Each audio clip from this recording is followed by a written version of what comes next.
अस्सलामुअलैकुम। Straight talk में खुश आमदीद। आपके साथ मैं हूँ आयशा बख्श। जो इंतखाबात की तारीख करीब आ रही है, मुल्क की सियासी हलचल में भी इजाफा हो रहा है। इलेक्शन से कबल पहला बड़ा सियासी इत्तेहाद मुस्लिम लीग नून और मुत्तहिदा कौमी मूवमेंट की सूरत में सामने आया है। दोनों जमातों के मुश्तरका एलामिया के मुताबिक MQM पाकिस्तान ने मुस्लिम लीग नून के कायद नवाज शरीफ के साथ मुलाकात की, जिसमें यह फैसला किया गया है कि दोनों जमातें मिलकर इलेक्शन में कदम रखेंगी। मुल्क को मसाइल से निकालने के लिए मुश्तरका हिकमत अमली इख्तियार की जाएगी। नून लीग और MQM 6 रुकनी कमेटी सिंध के शहरी इलाकों के मसाइल के हल के लिए जामे चार्टर तैयार करेगी। नून लीग के सीनियर रहनुमा ख्वाजा साद रफीक ने MQM के साथ मुश्तरका प्रेस कॉन्फ्रेंस में कहा कि दोनों जमातों में तवील अंडरस्टैंडिंग मौजूद रही है। 1.5 साल कबल होने वाले सियासी इत्तेहाद के वक्त ही इस इत्तेहाद का फैसला हुआ था। उस वक्त भी इत्तफाक था कि इलेक्शन इकट्ठे लड़ेंगे। MQM रहनुमा मुस्तफ़ा कमाल के मुताबिक इंतखाबी इत्तेहाद वजारतों के लिए नहीं, लोगों के मसाइल के हल के लिए होगा। हम 2013 वाली अपनी पोजीशन पर वापस जाएंगे। MQM की सियासत पर नज़र डाली जाए तो ये इत्तेहाद कोई बहुत हैरान कुन भी नहीं।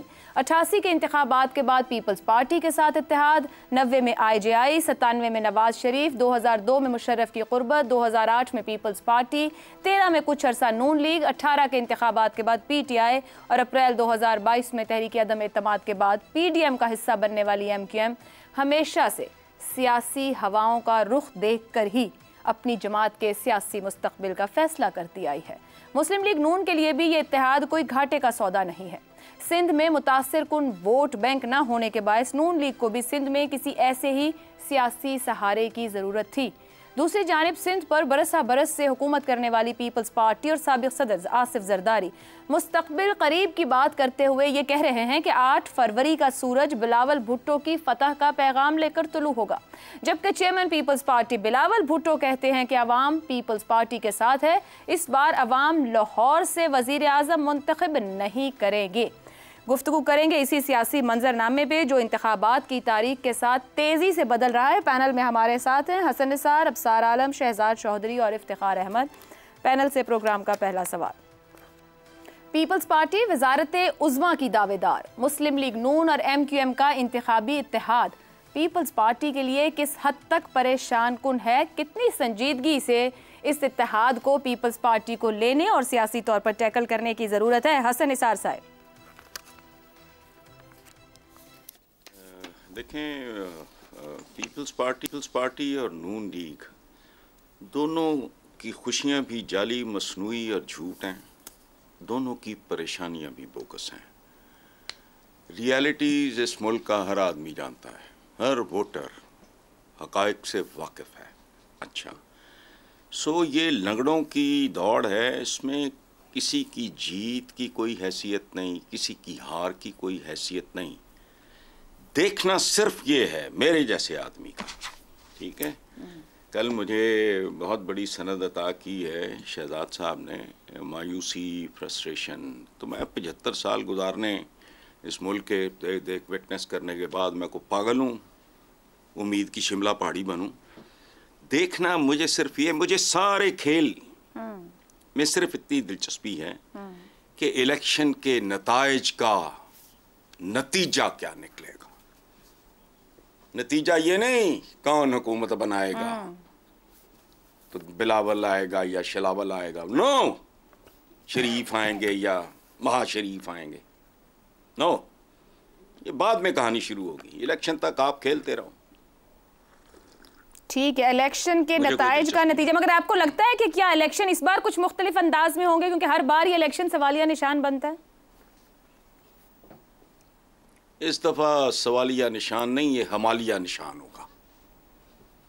ये याद रखना, मार्क माय वर्ड्स। मेरे 15 साल की ना पुरानी फुटेज जो है ना वो वायरल होती है, याद रखना। अल्लाह सबको सेहत जिंदगी दे, फिर देखेंगे। दुरुस्त हो गया। शहजाद साहब, MQM का पंजाब में वोट बैंक नहीं है, नून लीग का सिंध में वोट बैंक ना होने के बराबर ही है। कहा जा सकता है दोनों जमातों ने अच्छी सियासी डील की है आने वाले इंतखाब के लिए? अच्छी सियासी डील का तो मुझे नहीं मालूम, लेकिन ये आपकी जो हकीकत है, सियासी हकीकत, उसकी अक्कासी ज़रूर करती है। आपका सवाल यह है कि क्या पीपल्स पार्टी के लिए परेशान कौन है, तो उसका जवाब मैं आसानी से पहले दे देता हूं। वो ये है कि परेशानी से ज्यादा गुस्से वाली बात जरूर होगी, और उसकी वजह यह है कि उन्होंने बहुत कोशिश की कि पंजाब में कोई जगह बना पाए, और पंजाब में कोई उनके साथ मिल जाए, कोई सीट एडजस्टमेंट हो जाए, कोई पार्टी उनको साथ में ला ले, क्योंकि जो उन्होंने पंजाब को खोया है उससे उनकी कोशिश बड़ी देर से रही है कि किसी तरीके से एंट्री वापस की जाए या वापस आया जाए, लेकिन वो नहीं हो पा रहा। लेकिन उसके बदले में PMLN उनकी ऑपोजिशन जो है पीपल्स पार्टी की सिंध के अंदर या शहरी इलाकों में कम से कम MQM उनके साथ जा मिली है। तो वो जो बात हो रही थी कि अच्छा ये दोनों पार्टियां एक ही तरह सोचती हैं या एक तरफ मिल जाएंगी या ये होगा, अभी इलेक्शंस के बाद देखा जाएगा कि होता है या नहीं होता। PDM में भी इकट्ठी हो गई थी, PDM के साथ एक हुकूमत भी बन गई थी पीपल्स पार्टी की, लेकिन अभी तो फिलहाल ये अपोजिंग साइड पे खड़ी नजर आती है। उसकी वजह यह है कि MQM जो है वो शहरी इलाकों को खो चुकी है। अब वहां पे पीपल्स पार्टी ने अपना असर रसूख बहुत कर लिया। उसके बाद अगली जमात जो आती है वो जमात इस्लामी आती है। तो आप ये कह सकते हैं कि ये लूजर्स का आपस का एक पैक्ट है, लेकिन इसका तल्लुक सिर्फ यहाँ पे नहीं है। यकीनी तौर पर MQM कुछ ना कुछ MNA की सीटें तो निकालेगी, सक्कर से, कराची से, हैदराबाद से। वो सीटें PMLN को सेंटर में बड़े काम आएंगी, नेशनल असेंबली के अंदर। तो ये कोशिश नहीं है कि वहां पे जगह बनाई जाए सिंध के अंदर, क्योंकि सिंध तो सिक्का बंद तरीके से पीपल्स पार्टी के कंट्रोल में है, और वो जो भी वजूहात हैं उसकी वजह से वो तब्दील होने नहीं जा रहा। ना हो सकता है, ना हुआ है, हो सकता है, लेकिन अभी नजर नहीं आ रहा कि इस तरह के कोई हो सकता है कि GDA भी मिल जाए किसी वक्त में आके PMLN के साथ, अगर PMLN इलेक्शन जीतती है। ये इलेक्शंस के बाद की बात होगी, लेकिन ये एडजस्टमेंट जो है, सीट एडजस्टमेंट बेसिकली, और MQM का हाल ये है कि वो कोई ना कोई ऐसा बंदा चाहते हैं, ऐसा लेवरेज चाहते हैं, ऐसा कोई पुर्जा या कोई उनके हाथ में चीज होनी चाहिए जो कि पीपल्स पार्टी जैसे एक बड़ी जमात सिंध की जो है उसको कोई पेस ऑफ कर सके। MQM के तो बस की अब बात नहीं रही। तो इसलिए सबके मफादात की तकौन है जो कि मुझे नजर आती है, और इस तकौन का फायदा सिंध की सूबाई असेंबली के सूबाई इलेक्शन से ज्यादा मेरा ख्याल में आपको यहाँ मिलेगा नेशनल असेंबली में, जहां पर MQM के वोट काउंट करेंगे PMLN को मेजॉरिटी दिलवाने के में। तो ये मेरी नजर आता है मुझे। ठीक है, मैं अब साहब आपकी जानिब आऊँ। एक पंजाबी में हमारे बहुत कहा जाता है कि जो बहुत समझदार और सियाने लोग होते हैं वो गिले पे पैर नहीं रखते हैं, कि स्लिप होने का खदशा होता है। एक MQM की सियासी तारीख भी रही है, जो अभी मैंने कहा, शहजाद साहब से पूछा भी कि एक अच्छी कामयाब डील कर ली MQM ने। ये जो इत्तेहाद है ये पीपल्स पार्टी के लिए परेशान कुन है, क्योंकि एक तो बता भी रहे हैं हालात, ये इत्तेहाद आपको समझने वालों के लिए इसके अंदर इशारे भी हैं, लेकिन क्या ये सिंध में वोट बैंक में डेंट डाल पाएंगे पीपल्स पार्टी के? देखिए, बड़ी दिलचस्प सूरत हाल है। आपने जो सवाल पूछा ना, एक तो MQM के पास और कोई ऑप्शन है भी नहीं। अल्ताफ हुसैन की गैर मौजूदगी में ये MQM ऐसे ही है जैसे PTI इमरान खान की गैर मौजूदगी में हो, या मुस्लिम लीग नून नवाज शरीफ की गैर मौजूदगी में हो, या पीपल्स पार्टी भुट्टो फैमिली की गैर मौजूदगी में हो। तो इसलिए MQM को कोई सहारा तो चाहिए बड़ी सियासी जमात का। पिछली दफ़ा उन्होंने यही काम PTI के साथ किया था, इस दफ़ा उन्होंने PMLN के साथ कर लिया। जो मौजूदा MQM है इसका वोट बैंक इतना ज़्यादा नहीं है, लेकिन मिलके अब वो किस तरह से PTI का जो वोट बैंक टूटेगा, असल जो है नज़र वो इस बात पे है कि जो PTI का 14 सीटें थी मेरा ख्याल है, PTI 14 थी बिल्कुल, कराची वो 14 सीटें कराची से 14 थी। सोचे ना आप, कराची से जो 14 सीटें PTI को गई थी उनमें से फर्ज करें 10 भी कहीं और चली जाती हैं, वो किसने लेनी है? वो पीपल्स पार्टी ने लेनी है, नून ने लेनी है, या MQM ने, या दोनों ने मिलके। तो ये जो सारी सूरत हाल है ना, ये एक तो कराची की सीटों के लिए और कुछ अंदरून सिंध के लिए है। अंदरून सिंध में अब इशू ये आ रहा है कि पीपल्स पार्टी ने 15 साल वहां मुसलसल हुकूमत की है सिंध में। एक फैक्टर होता है कि आप हुकूमत में जब रहते हैं तो ऑटोमेटिकली आप एक फटीग हो जाती है, पार्टी में भी, लोगों में भी। लोग तब्दीली भी देखना चाहते हैं कुछ अरसे बाद, और ख़ास तौर पे जब वो समझें लोग कि उनकी ज़िंदगियों में बहुत ज़्यादा फ़र्क नहीं पड़ रहा, तो फिर हो सकता है वो इस वक्त जो नताइज हैं थोड़े मुख्तलिफ आएँ। लेकिन एक प्रॉब्लम ये है कि पीपल्स पार्टी की जो सबसे बड़ा एडवांटेज ये है कि जो वफाक है उसमें सिंध की इकाई ये समझती है कि हमारा सबसे बेहतर डील जो है वफाक में बैठ के एनएफसी में या दूसरे जो फेडरेशन के साथ हमारे मामलात हैं वो पीपल्स पार्टी में बेहतर रिप्रेजेंट कर सकती है, हमारे हकूक का ख्याल कर सकती है, जो ना एमक्यूएम पे उन्हें एतमाद है, ना जीडीए पे है, ना नून लीग पे है, और ना ही उन्हें पीटीआई को उन्होंने ट्राई किया, लेकिन अंदरूनी सिंध पीटीआई को भी इतनी पॉपुलैरिटी नहीं मिली, और ना ही नेशनलिस्ट जो पार्टी है सिंध की उन पे उनको एतमाद है। तो देखना ये है, मुझे ये लगता है पहली दफा शायद ऐसा हो कि पीपल्स पार्टी का वोट बैंक जो है वो कौमी असम्बली के लिए और सूबाई असम्बली के इंतखाबात के लिए शायद वो तकसीम हो जाए, शायद। तो वो किस तरह तकसीम होगा, कितना होगा, ये अभी अंदाजा है। कहने का मेरा मतलब यह है कि हो सकता है कि सिंध के लोग सूबाई असम्बली में पीपल्स पार्टी को अक्सरियत दिलवा दें और कौमी असम्बली में ना दिलवाएं। कौमी असम्बली में बहुत सारी सीटें पीपल्स पार्टी की मुखालिफ जमातों में आ जाए, या दी अदर वे राउंड कि वो कौमी असम्बली में पीपल्स पार्टी को ज्यादा सीटें दिलवा दें, लेकिन सूबाई असम्बली में अक्सरियत जो है वो दूसरी जमातें मिलकर वो बना लें और पीपल्स पार्टी या माइनॉरिटी में चली जाए या उसके पास उतनी अक्सरियत ना आए जितनी इस वक्त है। तो मेरा ख्याल है कि ये सूरत हाल बनती हुई नजर आ रही है मुझे अगले इंतखाबात में। इफ्तिखार साहब, सूरत हाल पे हम बात कर रहे हैं, इंतखाबात के लिए जोड़ बन रहे हैं, गुफ्तगू हो रही है, एक दूसरे के साथ मामलात को आगे बढ़ाने की कोशिश है। अभी एक हवाला देते हुए बात की गई कराची का, जब आखिरी बार पीटीआई को सीट्स मिली वहाँ से, कहा जा सकता है आने वाले इंतखाब में पाकिस्तान तहरीक इंसाफ के मुल्की सियासत में प्लस होने से जिन सियासी जमातों को नुकसान हुआ या माइनस हुई, इस वक्त पाकिस्तान तहरीक इंसाफ की जो हालत ग्राउंड पर है उसके वहाँ माइनस होने से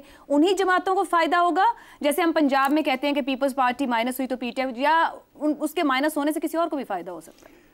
देखिए, बात यह है कि फैसला तो वोटर ने करना है, बिल्कुल दुरुस्त, कि वो वोटर किसको वोट देता है। पीटीआई का वोटर अगर नाराज हो गया अपनी पार्टी से तो जरूरी तो नहीं कि वो पीपल्स पार्टी को वोट दे या नून लीग को वोट दे, वो तहरीक लब्बैक पाकिस्तान को भी वोट दे सकता है। ये हम जो बहुत बड़े फ़िलासफ़र बैठ जाते हैं, ये हम फैसला नहीं कर सकते। फैसला तो उसी दिन होगा जिस दिन इलेक्शन होगा। हाँ, माजी के इंतखाबात जो हैं 2013 को सामने रखा जाए, 2018 के नताइज को सामने रखा जाए, हलकों को सामने रखा जाए, उन हलकों में जो वोट डाले गए उनको सामने रखा जाए, तो फिर इस पर एक अच्छी संजीदा डिबेट हो सकती है। जहाँ तक पाकिस्तान पीपल्स पार्टी का तल्लक है, सिंध की हद तक मैं नहीं समझता कोई बहुत बड़ा नुकसान उनको होगा। अलबत्ता कराची में जो प्रेजेंस थी पीटीआई की वो ख़त्म हो जाएगी और उसकी रिप्लेसमेंट एमकेएम, और बहुत मुमकिन तौर पे है कि 2 नशस्तें जमात इस्लामी अगर सही तौर पे अपने कार्ड खेले और अगर बहुत सोची समझी सियासी हिकमत अमली का मुजाहरा करे तो 2 कौमी असम्बली की नशस्तें वो हासिल करने की पोजीशन में है, क्योंकि उसके पास कारकुनों का एक बहुत बड़ा ग्रोह है जिन्होंने पिछले दिनों इलेक्शन में पार्टिसिपेट किया और अभी तक उनका जज्बा और जोश कायम है। और ये एक बड़ी इम्पॉर्टेंट चीज़ है, क्योंकि एमकेएम तो बिखरी हुई थी ना, तो उनको इकट्ठे होते होते वो जेल होते हुए भी कुछ वक्त लगेगा। दूसरा है कि जीडीए को इस दफ़ा हम इग्नोर नहीं कर सकते। जीडीए बहरहाल पिछले 2018 के मुकाबले में एक आधी नशिस्त ज़्यादा ले जा सकता है। अब ये जो कौमी असम्बली की नशिस्तें कम होंगी, इसका नुकसान पाकिस्तान पीपल्स पार्टी को होगा। और जो बात की जा रही है कि लाहौर से प्राइम मिनिस्टर नहीं होगा, ये उस बात की नफ़ी हो जाएगी, क्योंकि उनके पास ऐसी पोजीशन नहीं है कि वो साबित कर सकें हमें चेस बोर्ड के ऊपर कि उनके पास ज़्यादा वोट होंगे कि लाहौर का आदमी जो है वो प्राइम मिनिस्टर ना हो। इफ्तिखार साहब, एक सवाल आपसे मैं करना चाहूँ। आपने पीपल्स पार्टी को सिर्फ सिंध तक महदूद करके बात की, आप खुद वोट जमातों के लोगों के साथ इंटरेक्शन और उसके ऊपर खुद भी बात करते हैं। पीपल्स पार्टी क्यों सिर्फ सिंध तक महदूद हो, ग्राउंड पे क्यों नहीं पीपल्स पार्टी लोगों के साथ? मतलब है कि हमारा कैंपेन के तरीके बदल गए हैं, जमातें दूर हो गई हैं, महदूद क्यों करती? जब हम कहते हैं नून लीग वहाँ नहीं, पीपल्स पार्टी यहाँ नहीं, छोटी क्यों? ये तो हो गया, ये खेल तो जिन खिलाड़ियों ने करना था उन्होंने कर दिया। आखिरी जंजीर बेनज़ीर थी और उसके बाद नवाज के सियाद तक, तो जिन्होंने ये खेल करना था वो कर दिया हुआ है। अब तो ये सियासी पार्टियों को सोचना चाहिए कि जब तक वो मुकामी हुकूमतों को सही तौर पे तमाम के तमाम सूबों में इख्तियारात नहीं देते, तो ये खेल फिर हतमी खेल है कि तमाम पार्टियों को इलाकाई पार्टी बना दिया गया। और अब आखिरी जो कोशिश है वो ये है कि किसी तौर पे पाकिस्तान मुस्लिम लीग नून को भी एक इलाकाई पार्टी बना दिया जाए। इलाकाई पार्टी से मुराद है कि उसको सेंट्रल पंजाब तक ही महदूद रख दिया जाए। अच्छा। और उससे सराइकी बेल्ट और पठार का जो इलाका है उससे छीन लिया जाए। ये कोशिश होगी। अच्छा। और आप इस कोशिश को शायद देखेंगे भी। ये अफसोसनाक है क्योंकि पाकिस्तान एक फेडरेशन है और सियासी पार्टियां जो हैं वो तमाम की तमाम फेडरल जो यूनिट्स हैं उसमें मौजूद होनी चाहिए, तभी फेडरेशन का मज़ा आता है। और जो लोग इस हरकत को कर चुके हैं वो खुश तो बड़े होते हैं, लेकिन वो इस बात को भूल जाते हैं कि अगर कोई फेडरल पार्टी नहीं होगी तो उसका नुकसान होगा। ये आपका सवाल बड़ा अहम सवाल है कि इफ्तिखार साहब आप अपने आप को पीपल्स पार्टी को क्यों एक सूबे तक महदूद रख रहे हैं। मैं महदूद नहीं रख रहा, हालात रख रहे हैं, तारीख रख रही है। ये बड़ा बुरी बात है। I oppose it, I strongly condemn it. और मैं उन तमाम लोगों को कंडेम करता हूं जिन्होंने पाकिस्तान की सियासत में ये हरकत की है। अब देखिए ना, पीपल्स पार्टी को सबसे ज़्यादा जो खदशा हो गया है वो बलूचिस्तान के अंदर जो उसकी पोजीशन थी वो जो कंप्रोमाइज़ हुई है उसके बाद उनकी परेशानी बिल्कुल जायज़ है। ठीक है। और मैं समझता हूँ कि हाँ ये आपके वो खुद एफर्ट क्यों नहीं ना, जैसे भी ऊपर शहजाद साहब ने बात की कि पंजाब में चाहते थे मिला नहीं, अब ये सिंध से भी अगर जाएगा तो फिर ये गुस्सा है, पर ये गुस्सा आपको वोटर के लिए ग्राउंड पे एफर्ट करने में ट्रांसलेट करना चाहिए। करेंगे तो सही नहीं, कोशिश तो करेंगे ना। अब देखिए ना, उन्होंने ये इस हद तक तो कह दिया कि हम वजारत उज़्मा के दावेदार हैं। और आज तमाम इंग्लिश अखबारात के फ्रंट पेज पे है कि लाहौर से प्राइम मिनिस्टर नहीं होगा। तो ये क्या है, अपने दोस्तों को अपने वर्करों को यकीन दिलाने का, हौसला देने की बात है। हौसला रखो, कोई बात नहीं, हम लाहौर के आदमी को प्राइम मिनिस्टर ही नहीं बनने देंगे, हौसला दे रहे हैं उनको। ठीक है, मैं थोड़ा सा गुफ्तगू को आगे लेके चलूंगी। आप सबसे एक छोटा छोटा कमेंट। और हसन साहब आपसे सवाल ये है कि एमक्यूएम के साथ मुस्लिम लीग नून जब ये कहती है कि वो चारों सूबों के साथ और चारों सूबों से अपने लोग खड़े करेगी, मगर वो जब अगर मैं अर्बन सिंध की बात करूं या कराची और बड़े शहरों की, वहां एमक्यूएम से इत्तेहाद कर रही है तो खुद अपनी शिकस्त का इतराफ नहीं कर रही है। नहीं, मैं इसको इतना एक्सट्रीम पे जाने की, शिकस्त और फतह की टर्म्स में नहीं, एडजस्टमेंट्स हैं ये। मतलब ठगों के टोले आपस में मिलकर भी काम करते थे। वो एक गोरे की किताब है, कभी पढ़ना। ये कोई इट्स नॉट सीरियस, ये सर्वाइवल की जंग है इनकी, बस और क्या है। सर्वाइवल की जंग है, एडजस्टमेंट्स हैं ये छोटी मोटी। ये बड़ी अहम आपने सर्वाइवल की बात की। शहजाद साहब, अभी गुफ्तगू के अंदर अफसार साहब ने बोला कि एमक्यूएम के पास कोई और ऑप्शन नहीं। अगर मैं उसको इस तरीके से रखूं कि मुल्की सियासत में छोटी जमातों के पास ऑप्शन या बका का वाहिद हल किंग्स पार्टी के साथ जुड़ना है, तो क्या ये दुरुस्त है? बलूचिस्तान के अंदर यही लोग जो हैं, सरदार जो हैं वहाँ के, और ये सारे मिल मिला के कहीं ना कहीं पे कोई एक किसी पार्टी की शक्ल में इकट्ठे हो जाते हैं। वो जितनी की भी एक जमाना था जबकि सारे प्रोविंशियल असेंबली के जितने मेंबर्स थे सबके सब वजीर थे सिवाय एक के। तो इसलिए इस किस्म का जो माहौल है वो शो करता है कि हर सूबे के अंदर अपना एक पावरफुल क्लीक है, अपने वो पावरफुल पॉलिटिकल एलिट्स हैं जो कि कब्जा रखते हैं, काबू रखते हैं। अच्छा, ये सवाल उठाया इफ्तिखार साहब ने, बड़ा इंटरेस्टिंग बात, और बिल्कुल एग्री करता हूं मैं उनसे कि फेडरेशन का मतलब ये होता है कि एक चारों सूबों की जंजीर हो और सब जगह पे मौजूदगी होनी चाहिए। क्या वजह है? मेरी नजर के अंदर दो तीन चीजें हैं। एक तो ये कि 18वीं तरमीम के बाद सूबे बहुत पावरफुल हो गए, और पावरफुल होने के बाद जो सेंटर है ये कमजोर हो गया है। जाहिर है सूबे ज्यादा पावरफुल। सबसे पहले वो पॉलिटिकल पार्टीज, और खासतौर पे आपने देखा होगा 2008 और 13 के बीच में 18वीं तरमीम जब की पीपल्स पार्टी ने, तो सिंध को एक तरह से बिल्कुल ऐसा मजबूत कर लिया कि अपने लिए किला बना लिया। अब किले का मसला मैं बहुत दफा कह चुका हूं, ये होता है कि बाहर से भी लोगों को आने से रोकता है और जो अंदर होते हैं उनको भी बाहर नहीं आने देता, क्योंकि कुंडियां ताले बहुत मजबूत होते हैं किलों के। तो इसलिए ये मजबूरी बन गई है, एक मेंटल, जैसे कहते हैं ना कि आप अपनी जगहों पे फंस के रह गए हैं। अच्छा, पीएमएलएन एक बड़ी पार्टी थी, पीटीआई एक बड़ी पार्टी थी। क्या वजह है कि पीटीआई को अभी तो खैर नहीं, लेकिन हम सिर्फ केपी और पीटीआई पंजाब तक देखते हैं, और पीएमएलएन को सिर्फ पंजाब तक देखते हैं। तो कहीं ना कहीं पे इन पार्टियों ने गलतियां की हैं। जब देखिए सिंध में तंजीमी ढांचा पीएमएलएन का अभी बना है, बशीर मेमन साहब को अभी वहां पे सदर बनाया गया। तो ये वो चीजें हैं जो कि इन पार्टीज को सोचना चाहिए, इसके बारे में गौर करना चाहिए कि अगर ये वाकई एक फेडरेशन की, लेकिन फेडरेशन का असल में जो है ना, जो सिवाय उसके कलामी की मुझे इजाजत दीजिए कि आप जब सियासी जमातों के हम साइज की बात कर रहे हैं या उनके मेक और ब्रेक की बात कर रहे हैं, मैं इसको इस तरह आपकी बात को रख सकती हूँ, सियासी जमातों की अपनी कमजोरी है जिस बाइस वो स्टेज पे है या स्टेटस में है। ख्याल है कि ये एक रीजनल जो सब अप्रोच है, ये सब उसमें बस फंस चुके हैं। ये यानी पंजाब गढ़ है किसका, PMLN का, KP गढ़ है एक किसी और का, वगैरह वगैरह। तो जब आप इस किस्म की चीज़ों में फंस जाते हैं और उसी को गढ़ बना के चलते हैं तो आहिस्ता आहिस्ता आपकी नज़र बाकी सूबे हैं या बाकी जो इलाके हैं उनसे हटना शुरू हो जाती है। मेरा ख्याल है कि वो उसका ज़्यादा रोल है और इसमें मेरी नज़र के अंदर 18वीं तरमीम ने बहुत इंपॉर्टेंट रोल प्ले किया है रीजनलाइज करने के अंदर, क्योंकि जितने भी अब वो हैं जो वसाइल आते हैं वो सूबों के पास ज़्यादा तादाद में आते हैं और उसके ऊपर वो अपना मैनेजमेंट और कंट्रोल ज़्यादा रखते हैं। ठीक है, ठीक है।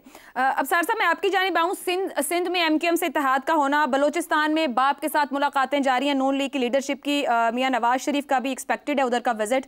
क्या नून लीग को इदराक हो चुका कि जो ये 16 माह की हुकूमत गई, जो मामलात माशी तौर पर अवाम के साथ हुए, जहां पहुंच गए, सादा अक्सरियत मिलना या उस तरीके से हुकूमत को चलाना आसान नहीं होगा, हमें फिर एक कोलिशन दरकार होगा, तो ये पहले से फोर्स ही करते हुए मामलात उसी रुख पर आगे बढ़ाए जा रहे हैं? अब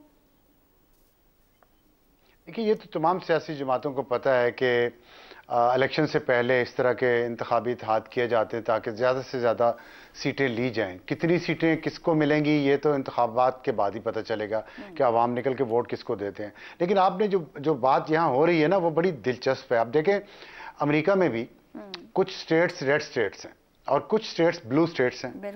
ब्लू स्टेट्स जो है वो डेमोक्रेट्स की हैं और रेड स्टेट्स जो है वो रिपब्लिकन्स की हैं।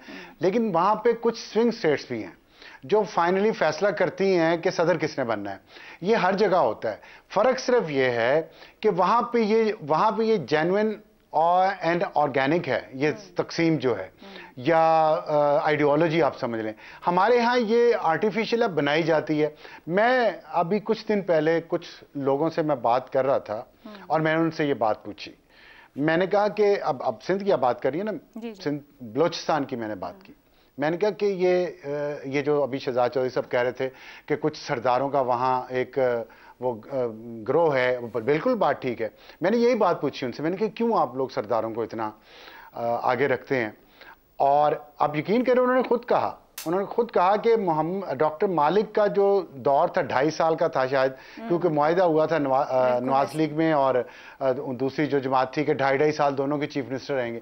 वो 2.5 साल में तुर्बत में इतनी तरक्की हुई है कि वहाँ की जो इंसर्जेंसी थी तुर्बत में वो हाफ रह गई, आधी हो गई, ख़त्म हो गई डेवलपमेंट से सिर्फ। लेकिन फिर क्या, फिर वो आ गए, वो साहब मुझे उनका नाम अभी ज़हन में नहीं आ रहा, सरदार थे, नवाब भी थे, नवाब नहीं, हाँ नवाब सनाउल्लाह ज़हरी, और उसके बाद कुद्दूस बंजो साहब। मैंने कहा ये आप क्या करते हैं फिर, जब मालिक जैसे लोग या महमूद अशक जैसे जो जेन्युइन सियासतदान है जिनकी ग्राउंड में रूट्स हैं, बंजो अख्तर मेंगल, उन्होंने क्या कर सकते हैं? बंदा बदलता है, पॉलिसी बदल जाती है। बंदा बदलता है, पॉलिसी बदल जाती है। नहीं सर जी, आवाम के जेन्युइन मामलात पीछे रह जाते हैं और अपने सियासी मफादात आगे आ जाते हैं। ये बेहतर ट्रांसलेशन है मेरा ख्याल से, माजरत के साथ अगर पसंद। नहीं, जो स्पॉन्सर करने वाले लोग हैं, जो बाप पार्टी बनाते हैं, कभी वो बाप पार्टी को किधर भेज देते हैं, कभी वो किधर भेज देते हैं, इसलिए फिर जेन्युइन लीडरशिप जो है वो रूट्स नहीं ले पाती। और जिसका इफ्तिखार अहमद साहब अभी थोड़ी देर पहले मातम कर रहे थे, वो बात बिल्कुल ठीक है। रिस्ट्रिक्ट किया गया जमातों को ताकि कोई टॉवरिंग पर्सनालिटी इस मुल्क में बन ही ना सके जो पूरी फेडरेशन को रिप्रेजेंट कर सके। वो हर वक्त अपने दाएं देखे या बाएं देखे कोलिशन पार्टनर्स की तरफ सर्वाइवल के लिए। ठीक है, कमेंट आगे। इफ्तिखार साहब कुछ ऐड करना चाह रहे हैं? मेरे से आपने ना सवाल किया और आखिर में मैं इस तरह के रवैये का इख्तिलाफ करता हूँ कि आप नहीं, चलिए मैं आपसे सवाल रख लेती हूँ। मैं ब्रेक पे जाने हैं, आपको आप ही की बात पे बात कर, अपने कमेंट करना। जाइए, ब्रेक पे जाइए। चलें जी, अब स्पॉन्सर्ड पॉलिटिक्स पे बात छोड़ी है अफसार साहब ने, ब्रेक लेते हैं। ब्रेक के बाद वापस आएंगे तो बात करेंगे कि अवाम के जेन्युइन मामलात कितनी बड़ी तरजीह रहते हैं उनके वोटों से मुंतखब होकर आने वाली सियासी जमातों के लिए, इस ब्रेक के बाद।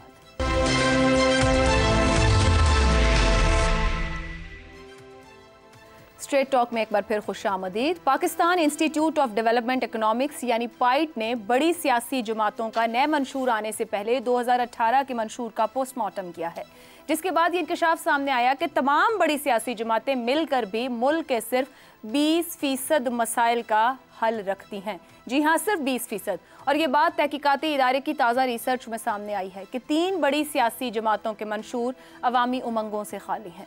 पाइड के मुताबिक बड़ी सियासी जमातों के मंशूर में 18 शोबों से मुताल्लिक पॉलिसीज़ का जायज़ा लिया गया। अहम शोबों में लोकल गवर्नमेंट, पार्लियामेंट, इंतखाबात, काबीना और पुलिस का महकमा शामिल है। ब्यूरोक्रेसी, तरक्याती फंड्स, रियल स्टेट, ज़राअत, तवानाई, टैक्स, तिजारत, कर्ज़ों का इंतज़ाम, टैरिफ, हुकूमती मिल्कियती इदारों, इंटरनेट की फराहमी से मुताल्लिक मंशूर का भी मवाजना किया गया है। इस रिपोर्ट के मुताबिक तीनों सियासी जमातों के मंशूर का जायजा लेने के बाद ये मालूम हुआ कि पीपल्स पार्टी इन 18 अहम शोबों में से 17 का हल नहीं रखती। नून लीग के पास इनमें से 12 का कोई हल नहीं, जबकि पीटीआई के पास 18 में से 13 शोबों के मसाइल हल करने का कोई भी प्लान नहीं है। मजमूई तौर पर अगर देखा जाए तो ये कुल मुल्की मसाइल के सिर्फ 20% का इदराक है, और इन 20% में से भी पीपल्स पार्टी के पास सिर्फ 7%, नून लीग के पास 12, जबकि तहरीक इंसाफ के पास 1.5% मुल्की मसाइल हल करने का मंसूबा मौजूद है। रिपोर्ट के मुताबिक जो भी सियासी जमात इख्तिदार में आई उसके पास पायदार तरक्की का प्लान नहीं।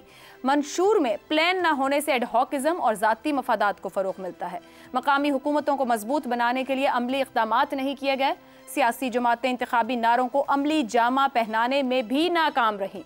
रिसर्च इदारे ने सियासी जमातों के लिए मसाइल हल करने का प्लान मंशूर का हिस्सा बनाने पर जोर दिया है। ये बात यहाँ काबिल गौर है कि ये मवाजना 2018 के मंशूर को सामने रखते हुए किया गया है, और आज भी मसाइल वही हैं और हम आज भी उन्हीं मसाइल के साथ वहीं के वहीं खड़े हैं। फिलहाल किसी जमात के पास अपने नए इंतखाबी मंशूर का ऐलान नहीं किया। नून लीग की जानिब से इस मामले पर कमेटी ज़रूर तश्कील दी गई है। देखना यह है कि इस बार का सियासी जमातों का मंशूर कितने मुल्की मसाइल का हल रखता है और उनमें से कितने पूरे कर पाएंगे, या फिर हर बार की तरह पकवान फीका ही रहेगा। इसी मामले पर गुफ्तगू करेंगे। पैनल के लिए सवाल है, बड़ी सियासी जमातों का मंशूर अवामी उमंगों से ख्याली, तमाम सियासी जमातें मिलकर मुल्की मसाइल के सिर्फ 20% का हल रखती हैं। पाइड रिपोर्ट, अवामी मसाइल का हल सियासी जमातों के पास क्यों नहीं है? 3 ऑप्शंस हैं। पहला ये कि अवामी मसाइल का इदराक ही नहीं, अवामी मसाइल तरजीह नहीं, अवामी मसाइल का हल नहीं।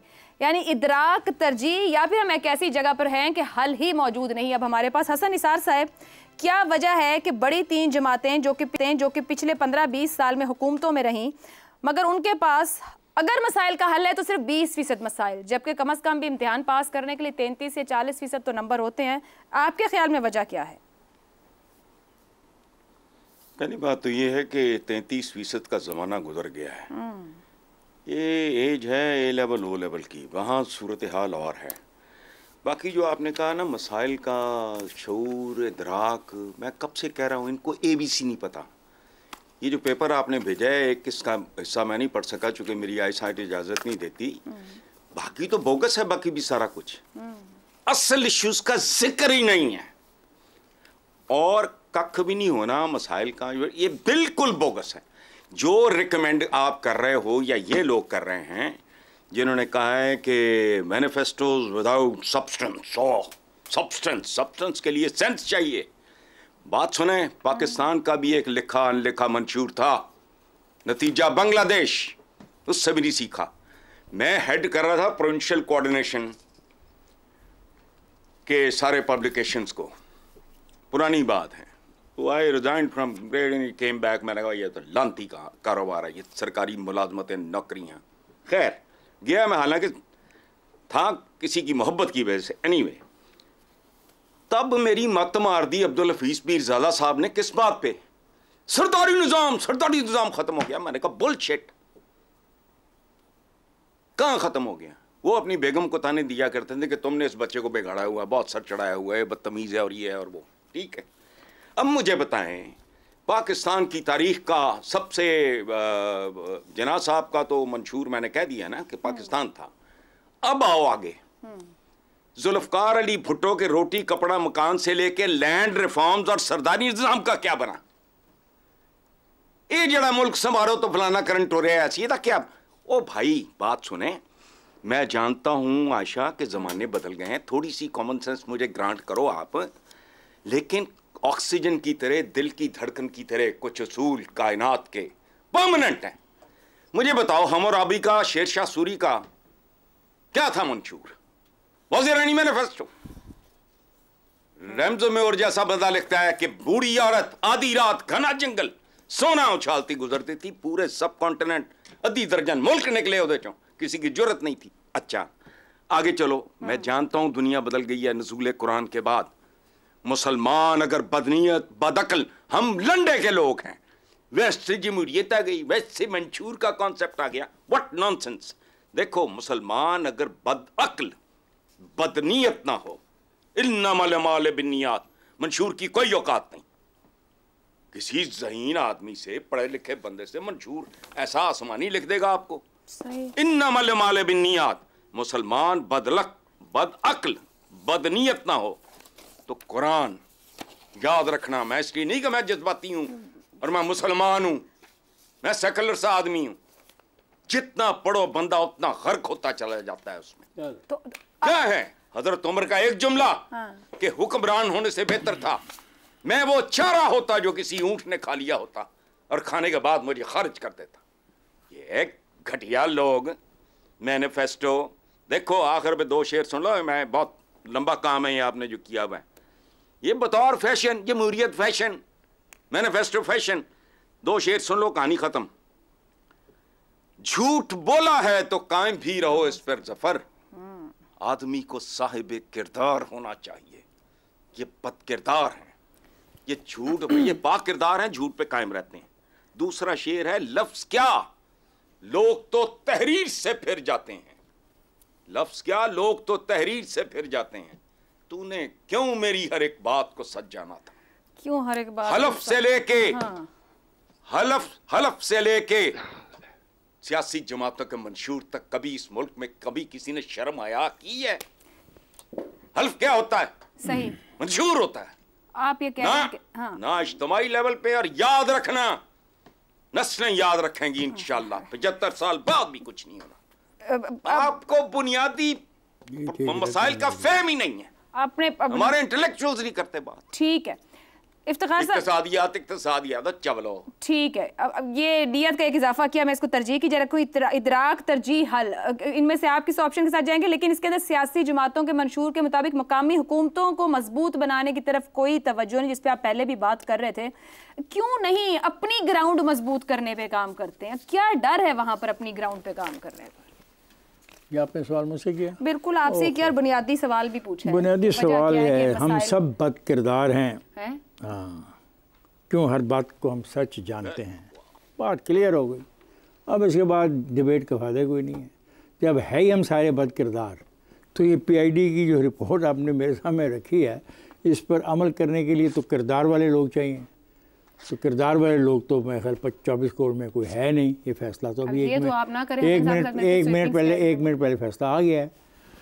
बिल्कुल ठीक कह रहे हैं। हाँ बिल्कुल, ये बिल्कुल ठीक है। ये नहीं हो सकता। ये सब मुकामी हुकूमतें, पार्लियामेंट, इलेक्शन, काबीना, पुलिस, ब्यूरोक्रेसी, बजट, गिरदशी कर्जा, research and development, real estate, ज़राअत, एनर्जी, टैक्स, टेरर, तजारत, इंटरनेशनल, वो किसी को इससे कोई तल्लक नहीं है।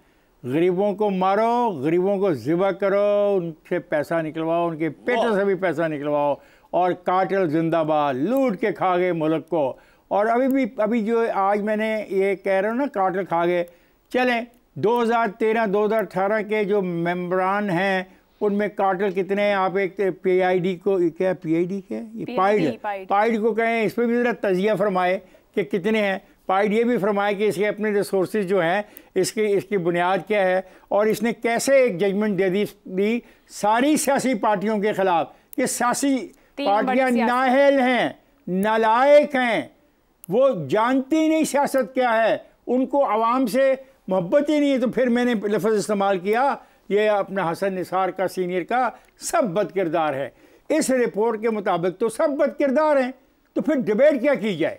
डिबेट तब होती है जब कंपैरिजन दिया जाए, कब कंपैरेटिव स्टडी की जाए, तजावीज़ दी जाएँ कि तजावीज़ की नौइयत क्या है, क्या है, बताएं ना कोई तजवीज़ मुझे भी। आप बताएं प्लीज, आप बताएं प्लीज। आप मेरी एंकर हैं, मुझे आप जानना चाहते हैं। गवर्नमेंट है, पार्लियामेंट है, गवर्नमेंट जो चला रहे हैं हम, गवर्नमेंट चलती है कॉन्स्टिट्यूशन।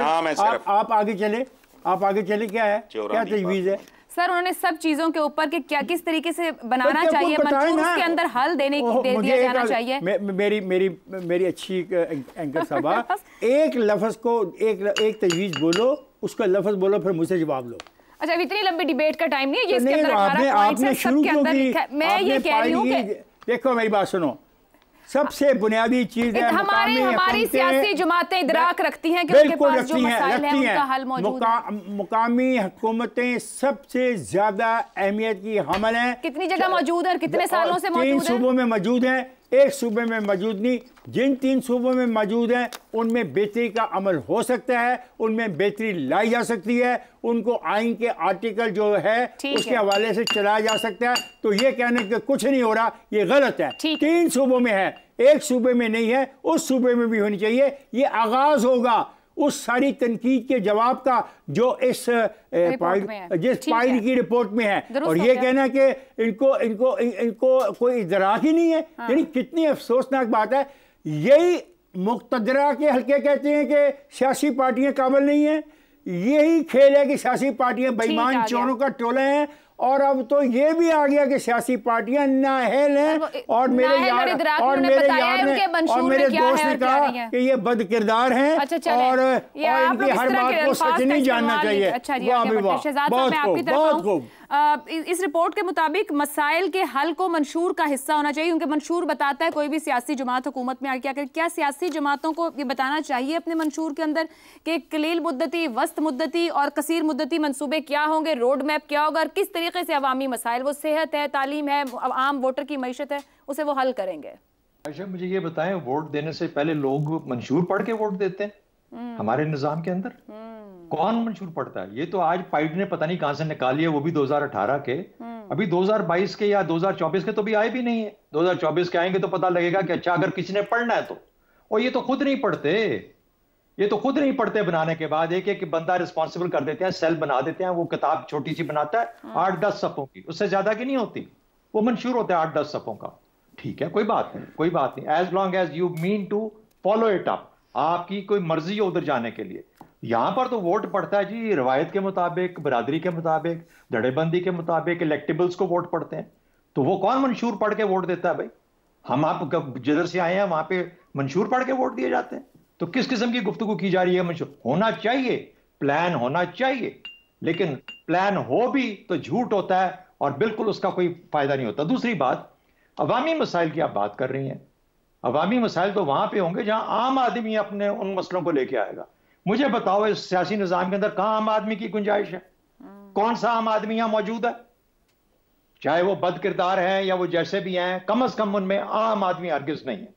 और फिर ये इकोनॉमी, ये जो मईशत है, ये अहले दानिश ने पता नहीं किस किस थ्रू स्पॉन्सर कराई है, किस तरह इंजीनियर हुई है, किस तरीके से इसको बनाया गया है, पॉलिटिकल इंजीनियरिंग करके बनाया गया है। किसने बना दिया कि ये सिर्फ और सिर्फ अपने ही लोगों को अन्ना वंडे रेवड़ियां मुड़ मुड़ अपने आना, उधर ही जाता है हर चीज इशराफिया के पास। आम आदमी की बात कहां कर रहे हैं आप? मेरे पास लिस्ट पड़ी हुई है, आपके पास टाइम नहीं होगा, वरना मैं आपको कहता हूं आम आदमी के मसले क्या है? पेट्रोल, बिजली, गैस, रोटी। और भाई रोटी के लिए आपको स्मगलिंग बंद करनी पड़ेगी, आटा और गंदम की सप्लाई बेहतर करनी पड़ेगी। सिर्फ एडमिनिस्ट्रेटिव मेजर है। कौन सी हुकूमत है, कौन सा डीसी है, कौन सा एसी है जो अफगानिस्तान की तरफ या किसी और तरफ या सूबे से सूबे के अंदर स्मगलिंग बंद कर सका है आज तक? बिजली और गैस, सर्कुलर डेट, गर्दिशी कर्जा किसने किए? ये जो मुआहदे थे जिनकी वजह से गर्दिशी कर्जे बढ़े हमारे ऊपर, पूछा जाए शाफिया ने किए? भुगत कौन रहा है? चोरी कौन करता है? खाते कौन है? अवाम भुगत रहे हैं। तो क्या बातें करते हैं यार आप? पार्लियामेंट को काम करना चाहिए, तो फिर हम कहेंगे कि हाँ वो उसको फॉलो करता है कि नहीं करता। पाइड एक एकेडमिक इंस्टीट्यूशन है, उसने अपना काम किया, आगे बता दिया, लेकिन बदकिस्मती से कोई रिलेशनशिप नहीं है ना उसका रूलर्स के साथ ना अवाम के साथ, इस तरह की स्टडीज का। और हम भी तो आप भेजते हैं तो हम पढ़ते हैं, वरना हमने तो ये भी नहीं पढ़ना था। सही हो गया। अब सर साहब, मंशूर की कोई अहमियत है या सिर्फ किताबचे छापने की हद तक है? क्या सियासी जमातें इदराक रखती हैं मसाइल का? आम आदमी का वोट तरजीह है कि उसका मसला हल करना है, या हम जहां हैं वहां किसी की चीज का कोई हल नहीं है? टाइम है आपके पास? जी जी सर, कहिए तो फिर कल सर है, कहिए आप। कल परसों भी करेंगे, अभी आज करें। ठीक है, देखिए हमारी जो जमहूरियत है ना वो मगरबी है, British Westminster style of parliamentary system है हमारे यहाँ, इसमें कोई शक नहीं है। लेकिन हमारे तमाम इदारे ही मगरबी हैं। हमारी फ़ौज भी मगरबी है, हमारे अदलिया का निज़ाम भी मगरबी है, हमारी सिविल एडमिनिस्ट्रेशन भी मगरबी है, हमारा जो ट्रांसपोर्ट का सिस्टम है वो भी मगरबी है, हमारा मीडिया भी मगरबी स्टाइल पे चलता है, हम खुद भी मगरबी स्टाइल को पसंद करते हैं और मगरबी तर्ज ज़िंदगी भी हमने अपनाया हुआ है। तो इसलिए सिर्फ जमहूरियत को मगरबी कह देना या उसको ब्रिटिश राज की बाकियात कह देना, या तो हम फिर सारा निज़ाम बदल दें तो फिर ठीक है। लेकिन अगर जमहूरियत इस वक्त डे टू डे मामला चलाने के लिए दुनिया में कम बुरा निज़ाम है तो हमें उसको पूरा इख्तियार करना चाहिए और कर रहे हैं। दूसरी बात यह है कि एक तो मैं समझता हूँ मंशूर ज़रूरी चीज़ है, और अगर आपने जमहूरियत और इलेक्शन में जाना है तो मंशूर की अहमियत है और लोग बात करेंगे इस पर। और मैं इस बात को सराहता हूँ कि पहली दफ़ा थोड़ा काम किया है पाइड ने, लेकिन अफसोस इस बात पे है, ये इतनी सी तारीफ से ज़्यादा नहीं हो सकती, अफसोस इस बात पे है कि पाइड एक एकेडमिक इदारा है, रिसर्च इंस्टीट्यूशन है सो कॉल्ड, लेकिन जिस सुपरफिशियलिटी का उन्होंने इल्ज़ाम सियासी जमातों पे लगाया है उससे उन्होंने कई गुना ज़्यादा सुपरफिशियलिटी अपनी इस रिपोर्ट में दी है। असल मसाइल पे या तो उनको खौफ है दिल में या वो इंतहाई बददियानत हैं फिक्री तौर पे कि असल मसाइल को उन्होंने टच नहीं किया। मसलन मैं तो पिछले 12 साल से पाकिस्तानी मीडिया के जरिए ये सुन रहा हूँ कि करप्शन इस मुल्क में खा गई, सबको लूट के खा गए, इनकी चमड़ी उधेड़ देनी चाहिए, इन लोगों की इनको फांसियां लगा देनी चाहिए, इनको घरों को आग लगा देनी चाहिए लोगों की। उस पर तो बात ही नहीं की इसमें रिपोर्ट में, वो तो है ही नहीं कि किसी के मैनिफेस्टो में ये चीज़ थी और उसको कितने नंबर देने चाहिए। फिर उसके बाद है पाकिस्तान में सिविल मिलिट्री ताल्लुकात बहुत ख़राब हैं, ये फैक्ट है, इस पर उन्होंने टच भी नहीं किया।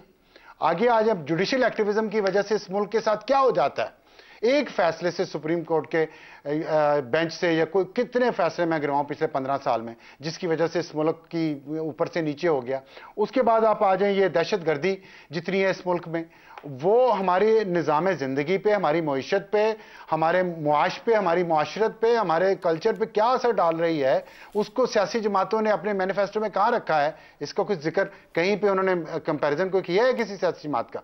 उसके बाद सियासी अदम इस्तेहकाम पे जो कुछ हमारे यहाँ होता है, अनएम्प्लॉयमेंट, खैर वो तो उससे रिलेटेड। मीडिया ट्रायल्स के जरिए इस मुल्क की जो जड़ें हिला दी गई हैं, जो लोगों की ज़हन साजी की गई है पिछले 12-13 साल में, और नौजवान नस्ल को जो भड़का दिया गया है हर एक के खिलाफ कि इस मुल्क में तो सब खराब है, हम तो बाहर जा रहे हैं, आप लोग रहें यहाँ पे और खाएं मरें यहीं पे। वो नौजवान नस्ल क्या करे जो डिसओरिएंटेड हो चुकी है, उसके लिए किसी के मैनिफेस्टो में क्या है, कुछ भी नहीं है, और ना ही उस पर इस पाइड ने कुछ काम किया। तो मैं तो अफसोस ही हुआ है कि ये क्या इन्होंने रिपोर्ट बनाई है, अगर बनाई है तो अच्छी बनाएं। सियासी जमातों को तो उन्होंने फेल कर दिया सबको, लेकिन खुद भी माजरत के साथ जितने बड़े मसाइल हैं, मसलन 2013 में जब इंतखाबात हो रहे थे, सबसे ऊपर जो मसला था ना इस मुल्क का वो दहशतगर्दी था, दूसरे नंबर पे एनर्जी था, लोड शेडिंग हो रही थी, उसके बारे में कोई बात की है? 2013 में वो मंशूर थे सियासी जमातों के, उसके बाद पीटीआई का मंशूर था 350 डैम का, 50 लाख घरों का, 1.5 करोड़ नौकरियों का। अब क्या आने हैं वो पता चल जाएगा। तो मंशूरों को देखते तो सही कि मंशूरों में जो दिया उन्होंने क्या किया है, वो किया ही नहीं, बस बैठ के वही। एक बात मैं कहना चाहूँगा, ये जो कुछ है ये सियासी पार्टियों के खिलाफ एक और कैंपेन का आगाज, चार्जशीट कह रहे हैं आप इसको। चलें जी, पैनल की राय आपके सामने रही। पाइड की वोट दी गई थी कि आवाम के लिए जो मंशूर दिए जाते हैं उनमें मसाइल का कोई हल नहीं होता, उस पर काम की ज़रूरत है। आज के प्रोग्राम से इतना ही। चारों मेहमानों का शुक्रिया, मुझे इजाज़त दीजिए, अल्लाह हाफ़िज़।